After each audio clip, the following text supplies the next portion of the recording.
حضرت ابراہیم علیہ السلام کی زندگی میں جو بہت زیادہ ہے نا، وہ پتہ کیا ہے؟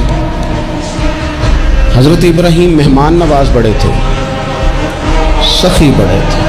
حضرت ابراہیم علیہ السلام کے بارے میں نبی پاک صلی اللہ تعالیٰ علیہ وسلم نے فرمایا، سب سے پہلے جس بندے نے کسی کی مہمان نوازی کی تھی نا، وہ حضرت ابراہیم علیہ السلام۔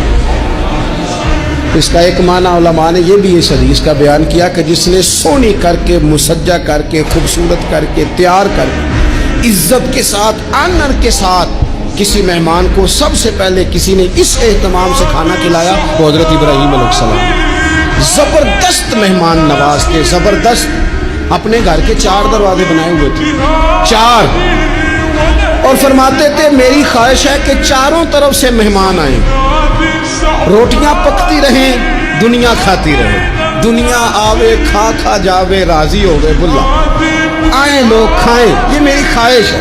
روٹی کھلاؤ، روٹی کھلاؤ، روٹی کھلاؤ، لنگر کھلاؤ۔ حضور صلی اللہ علیہ وسلم سے پوچھا گیا، یا رسول اللہ بہترین مسلمان کون ہے؟ تو حضور نے فرمایا جو سلام لینے میں پہل کرے اور کھانا زیادہ کھلائے، کھانا کھلائے، جو جس کا مزاج ہو کھانا کھلانے کا، طبیعت ہو کھانا کھلانے۔ حضرت ابراہیم علیہ السلام اتنی مہمان نوازی کرتے کہ نبی پاک صلی اللہ علیہ وسلم نے فرمایا، یہ ترغیب و ترہیب میں موجود ہے۔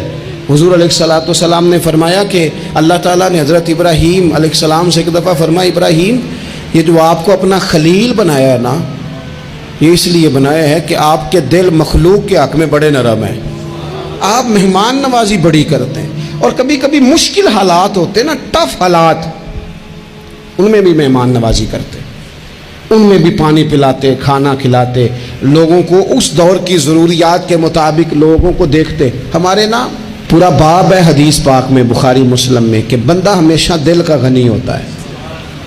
دلوں میں کبھی گنجائش بن جائے نا، دلوں میں، تو جیبوں میں بھی اللہ بنا ہی دیتا ہے۔